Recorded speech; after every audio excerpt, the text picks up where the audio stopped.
नमस्कार, आप देख रहे हैं 4 टीवी और आपके साथ मैं हूं प्रियंका सिंह। हमारे इस खास बुलेटिन हमारा उत्तर प्रदेश में आप सभी का एक बार फिर से बेहद स्वागत है। बुलेटिन का आगाज करेंगे हम खबरों के साथ। उत्तर प्रदेश के मुखिया योगी आदित्यनाथ आज अयोध्या पहुंचे और राम जन्मभूमि मंदिर में रामलला के दर्शन कर पूजा अर्चना भी की। इस दौरान उन्होंने मंदिर परिसर में चल रहे विकास कार्यों का जायजा भी लिया, अधिकारियों से प्रगति की रिपोर्ट भी मांगी और साथ ही समीक्षा व्यवस्था के दौरान तमाम अधिकारियों को निर्देश देते हुए भी सीएम योगी आदित्यनाथ नजर आए। आपको बताते हुए चले, सीएम योगी ने श्रद्धालुओं की सुरक्षा व्यवस्था को लेकर पुलिस अधिकारियों को जरूरी निर्देश दिए। उनके दौरे को लेकर अयोध्या में सुरक्षा के कड़े इंतजाम भी किए गए हैं।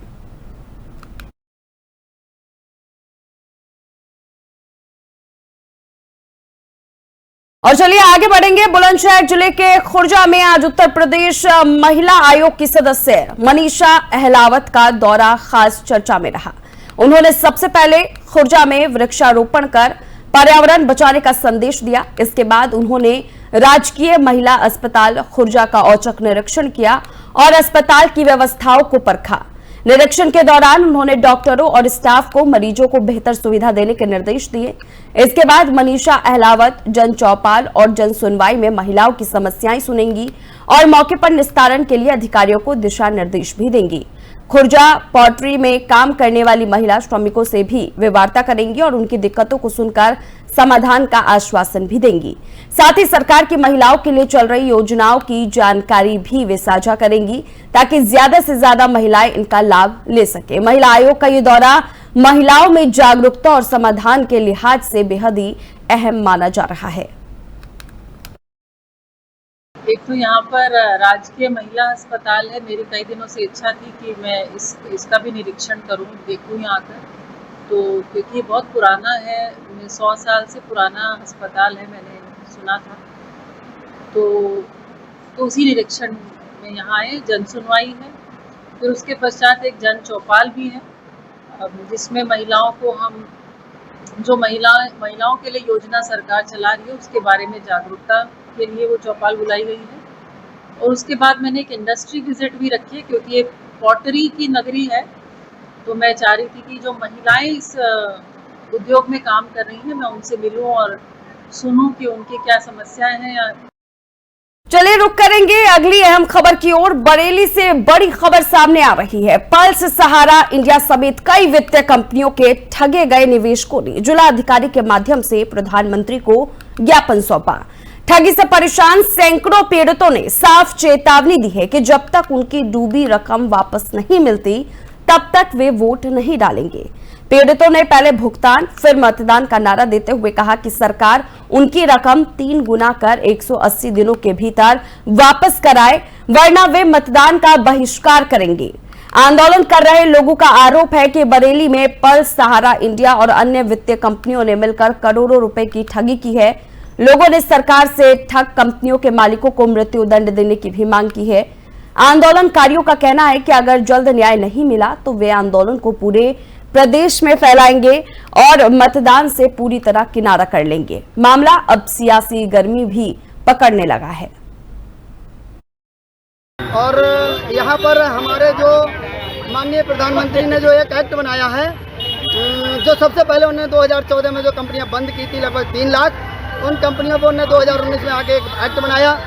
उस एक्ट को उन्होंने 2023 जनवरी में यहाँ बरेली में लागू किया, जिसके द्वारा इन्होंने फार्म जमा कराए। और वो एक्ट है, उस एक्ट में ये लिखा हुआ है, इन्होंने ये जो एक्ट पास किया है, कोर्ट से जो पास हुआ है और संविधान से जो पास हुआ है, इन्होंने जो बनाया उसमें है कि 6 महीने के कागज जमा होने के बाद पब्लिक का पैसा दे दिया जाए। और वो फार्म जमा हुए लगभग 3 साल होने जा रही हैं और 6 महीने का बना हुआ एक्ट अभी 3 साल में इन्होंने लागू नहीं किया है। तो उसी एक्ट के लिए हम मांग कर रहे हैं कि जो एक्ट प्रधानमंत्री जी ने बनाया है उस एक्ट पे अपना अमल करें और पब्लिक का पैसा वापस करें। क्या कारण है ठगी का? ठगी क्यों हुई? ठगी ये हुई कि पहले ये हुआ कि कंपनियां बनाई थी, उन कंपनियों के लिए सरकार ही लाइसेंस देती है, वरना कंपनियां लगभग पल्स कंपनी है जिसको 30 साल कंपनी चली थी, उस कंपनी के लिए ऑडिट लोग आते थे सरकार के, हर 3 महीने में 6 महीने में वो ऑडिट लोग पास करके जाते थे और उसका टैक्स लेती थी सरकार। टैक्स लेने के बाद 30 साल के बाद इन्होंने कंपनी बंद की है। तो ये सरकार की कमी है ना। आज भोली वाली जनता के लिए पहले लाइसेंस देके पब्लिक को ठगवाते हैं और बाद में उसको बंद करके लखीमपुर खीरी का, जहां पर श्री जगन्नाथ भगवान की रथ यात्रा का आयोजन बेहद ही भव्य और श्रद्धा से ओतप्रोत रहा।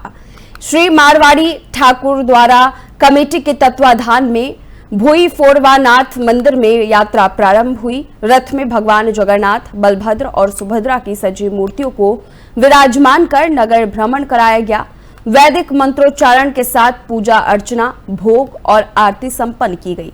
जब रथ यात्रा शुरू हुई तो नगर जय जगन्नाथ के जयकारों से गूंज उठा। महिलाएं, पुरुष और बच्चे पारंपरिक परिधान पहनकर रथ खींचने में शामिल हुए। प्रशासन ने सुरक्षा के कड़े इंतजाम किए। पुनर्निर्धारित मार्ग की अनुमति न मिलने से थोड़ी फेरबदल करनी पड़ी, लेकिन आयोजकों और प्रशासन के समन्वय से यात्रा शांतिपूर्ण संपन्न हुई। सफाई, जल और प्राथमिक उपचार की व्यवस्था दुरुस्त रही। भक्तों ने यात्रा में उमंग से भाग लिया और नगर को भक्ति के रंग में रंग दिया।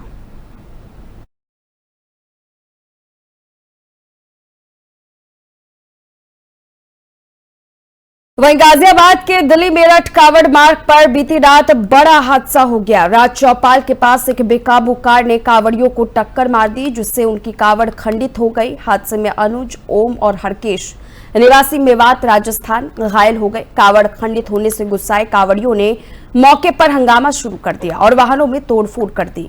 घटना से दिल्ली मेरठ कावड़ मार्ग पर लंबा जाम लग गया। सूचना पर पहुंची पुलिस ने लोगों को समझाया और कड़ी कार्रवाई का आश्वासन दिया। करीब 15 मिनट की मशक्कत के बाद पुलिस ने जाम खुलवाया और स्थिति को सामान्य किया। पुलिस ने लोगों से शांति बनाए रखने की अपील की है।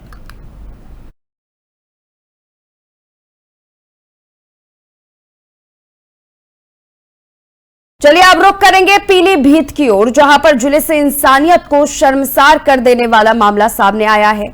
सुनगढ़ी थाना क्षेत्र के गोहनिया रेलवे क्रॉसिंग के पास स्थित एक निजी अस्पताल पर आरोप है कि उसने एक मृत युवक विष्णु का 3 दिन तक इलाज का नाटक कर लाखों रुपए ठग लिए।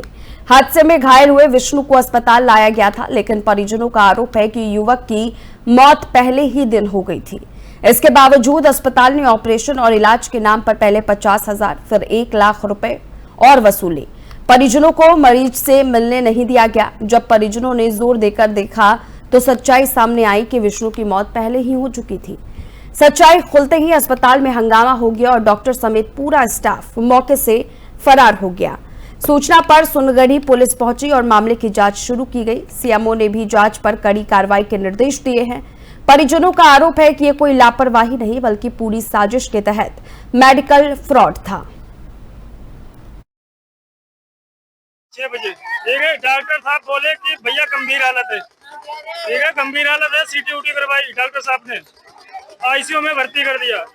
फिर डॉक्टर साहब बोले भैया बहुत ज्यादा गंभीर हालत है, इस समय का ना तुरंत 3 घंटे में ऑपरेशन करना पड़ेगा, नहीं तो मरीज की हालत बहुत ज्यादा गंभीर है। हमने कहा ठीक है डॉक्टर साहब, हम व्यवस्था कर रहे हैं पैसों की, ठीक है, ऑपरेशन की तैयारी आप करो। पैसा हमने 50,000 एक बार जमा किया, 9,000 रुपए एक बार जमा किया, ठीक है, 59,000 जमा किया, बकाया दवाई चली हमारी। फिर ऑपरेशन हुआ नहीं हुआ?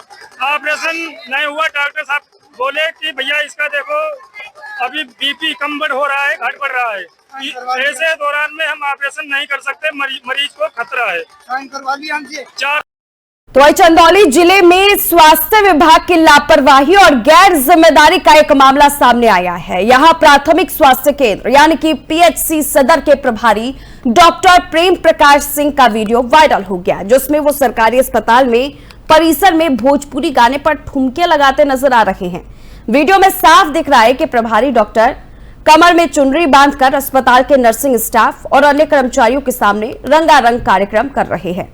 स्वास्थ्य विभाग के सर्विस नियमावली के खिलाफ इस हरकत ने विभाग की किरकिरी कर दी। अस्पताल में इलाज की जगह इस तरह के डांस प्रोग्राम पर लोग सवाल उठा रहे हैं। हैरानी की बात यह है कि वीडियो वायरल होने के बाद भी मुख्य चिकित्सा अधिकारी ने पत्रकारों से फोन रिसीव करना तक जरूरी नहीं समझा। लोगों का कहना है कि पहले से ही जिले के सरकारी अस्पताल में इलाज और दवाओं की हालत ठीक नहीं है, ऊपर से डॉक्टर का ये लापरवाही भरा रवैया स्वास्थ्य सेवाओं की सच्चाई बयां करता है। अब देखना यह होगा कि सीएमओ इस मामले में कोई कार्रवाई करते हैं या फिर नहीं।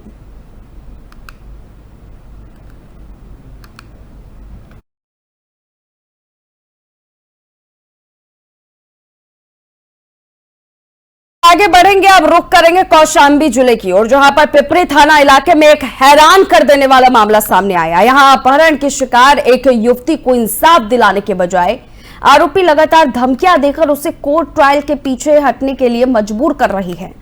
आरोपी शुभम और अनिल सिंह, इन दोनों पर आरोप है कि ये दोनों कोर्ट में चल रहे ट्रायल के दौरान पीड़िता पर सुलह का दबाव बना रहे थे। पीड़िता ने जब समझौता करने से साफ इनकार कर दिया तो आरोपियों ने उसका सामाजिक बहिष्कार कराने की साजिश रचनी शुरू कर दी।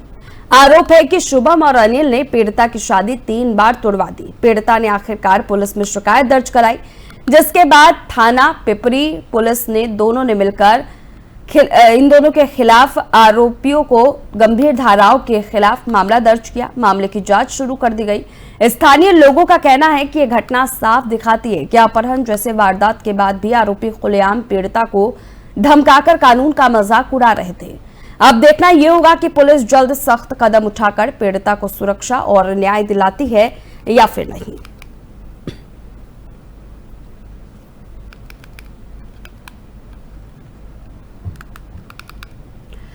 तो वहीं उत्तर प्रदेश के हरदोई जिले में पुलिस ने बड़ी कार्रवाई करते हुए 2 कुख्यात लुटेरों को मुठभेड़ में गिरफ्तार कर लिया है। ये वही बदमाश है जिन्होंने कुछ दिन पहले बहटियन पुरवा निवासी फूल कुमारी के कुंडल लूटकर उसे घायल कर दिया था। पुलिस को सूचना मिली थी कि कुंडल लूटकांड के आरोपी मुबारकपुर की तरफ आ रही हैं। इस पर कोतवाली सवायजपुर पुलिस ने वृंदावन तिराहे पर चेकिंग अभियान चलाया। पुलिस ने जैसे ही बाइक सवारों को रोकने का इशारा दिया, उन्होंने भागने की कोशिश की। पुलिस ने पीछा कर गोटिया मोड़ पर घेराबंदी की तो बदमाशों ने फायरिंग शुरू कर दी। जवाबी फायरिंग में दोनों लुटेरे सचिन पुत्र महेंद्र और सचिन पुत्र राम सुशील घायल हो गया। पुलिस ने मौके से 2 अवैध तमंचे, कारतूस और घटना में इस्तेमाल बाइक सहित 5,000 रुपए बरामद किए हैं। मुठभेड़ में सब इंस्पेक्टर शिवशंकर मिश्रा भी घायल हुए। दोनों बदमाश मेडिकल कॉलेज में भर्ती है और पूछताछ जारी है। पुलिस ने पूरे गिरोह पर शिकंजा कसने के संकेत भी दे दिए हैं। थाना सवायजपुर में 6 तारीख को एक दंपति मोटरसाइकिल से जाते हुए उनके पीछे 2 बाइक सवारों द्वारा महिला का कुंडल खींचा गया था, जिससे महिला घायल हो गई थी। सवायजपुर पुलिस की कई टीमें इस घटना के अनावरण के लिए लगी थी। सूचना प्राप्त हुई कि बदमाश पुनः इस एरिया में एक्टिव हैं।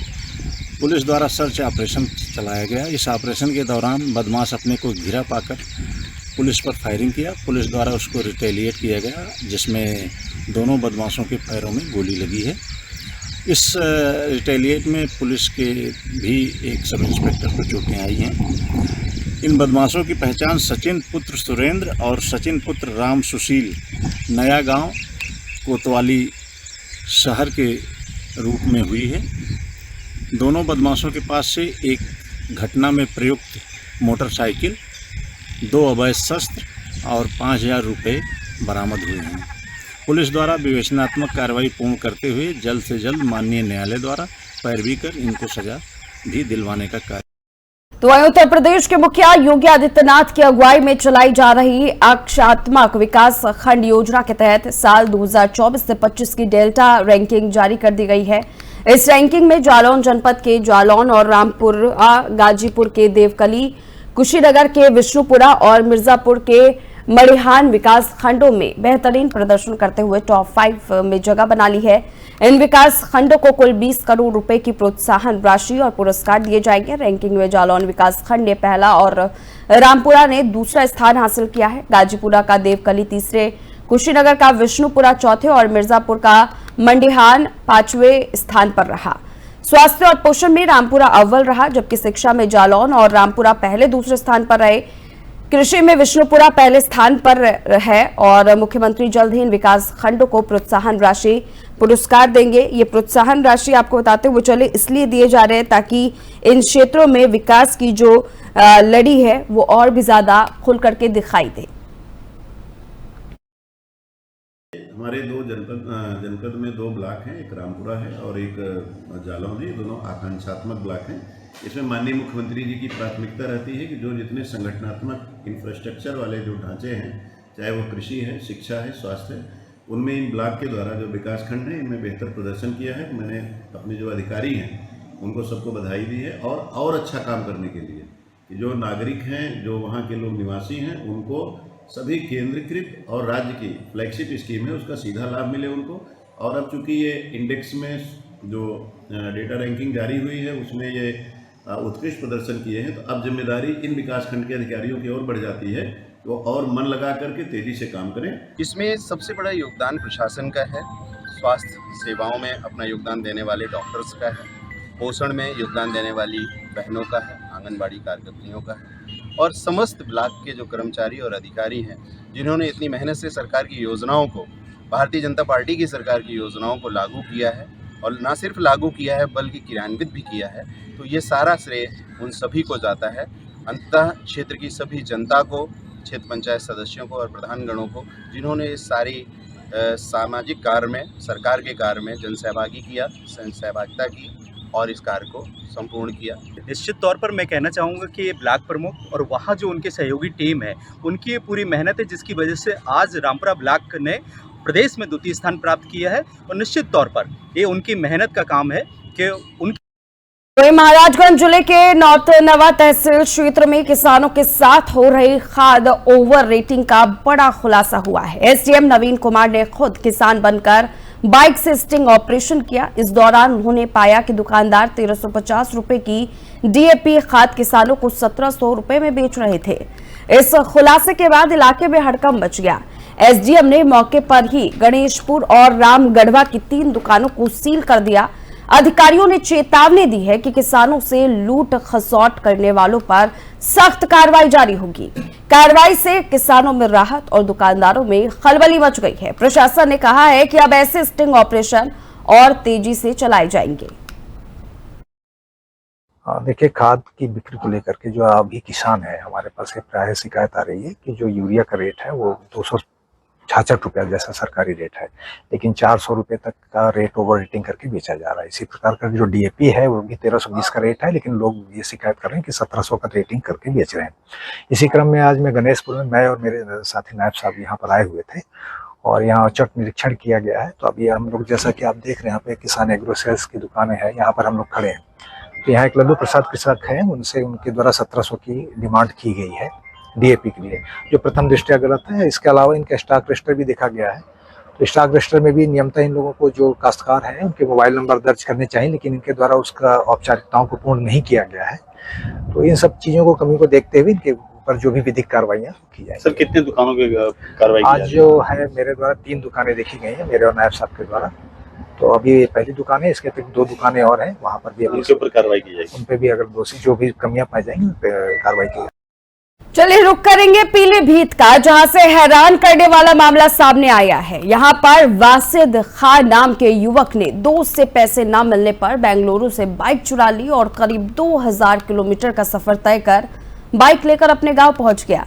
मामला थाना जहानाबाद के परवेवाशे गांव की ढेड़ी पुलिया का है, जहां पुलिस चेकिंग कर रही थी। इसी दौरान पुलिस ने संदिग्ध बाइक को रोककर चेक किया तो पता चला कि बाइक बेंगलुरु से चोरी की गई थी। पूछताछ में वासिद ने कबूल किया कि वो बेंगलुरु में सलमान उर्फ तबरेज के यहाँ काम करता था। दोस्त से पैसे न मिलने पर उसने सलमान के घर से बाइक चुराई और 27 जून को बाइक लेकर पीलीभीत लौट आया। पुलिस ने ई चालान ऐप से जानकारी जुटाई तो बाइक बेंगलुरु के चिक्कठिम्मा गोलाहल्ली के मालिक किरण ई की है। फिलहाल पुलिस ने मामला दर्ज कर लिया है और आगे की कार्रवाई जारी है।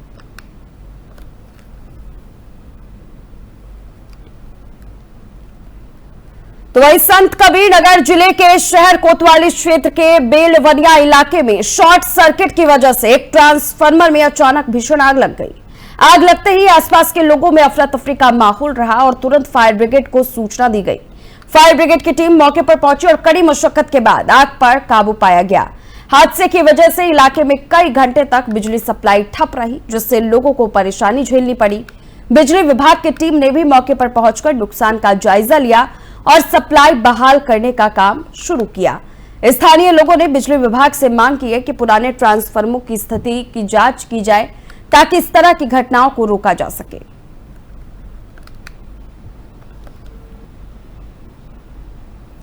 तो वहीं लखीमपुर खीरी के बांकेगंज सीएचसी अधीक्षक डॉक्टर अमित सिंह के कथित विवादित और अभद्र बोल को लेकर मंगलवार को अस्पताल परिसर में बड़ा हंगामा देखने को मिला। आशा और आशा संगनी कार्यकर्ताओं ने अधीक्षक के खिलाफ जमकर के नारेबाजी की और आरोप लगाया कि डॉक्टर सिंह ने महिला कर्मियों पर आपत्तिजनक टिप्पणी की।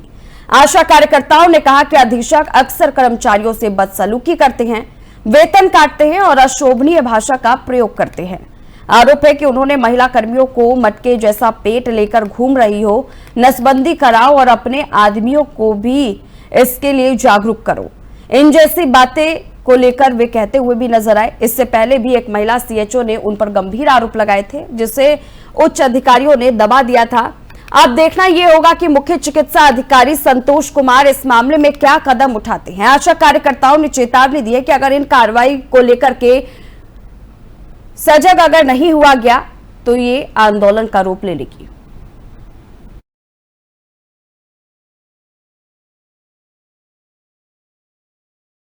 उत्तर प्रदेश के वाराणसी में गंगा नदी का जलस्तर लगातार बढ़ता जा रहा है और अब ये खतरे के निशान से भी ऊपर पहुंच चुका है। बढ़ते पानी ने शहर के प्रसिद्ध घाटों पर पानी भर दिया है। कई पुराने मंदिर पूरी तरह से जलमग्न हो चुके हैं। एक स्थानीय निवासी के मुताबिक हर दिन पानी का स्तर एक कदम ऊपर जा रहा है, जिससे गंगा आरती देखने वाले श्रद्धालु और नाव चलाने वालों को काफी दिक्कतें हो रही हैं। बढ़ते जलस्तर के चलते प्रशासन ने लोगों को घाटों से दूर रहने की सलाह दी है। नाव चालकों का कहना है कि काम ठप पड़ने से उनकी रोजी रोटी पर संकट खड़ा हो गया है। गंगा के बढ़ते जलस्तर ने वाराणसी के लोगों की चिंता बढ़ा दी है और प्रशासन हालात पर नजर बनाए हुए है।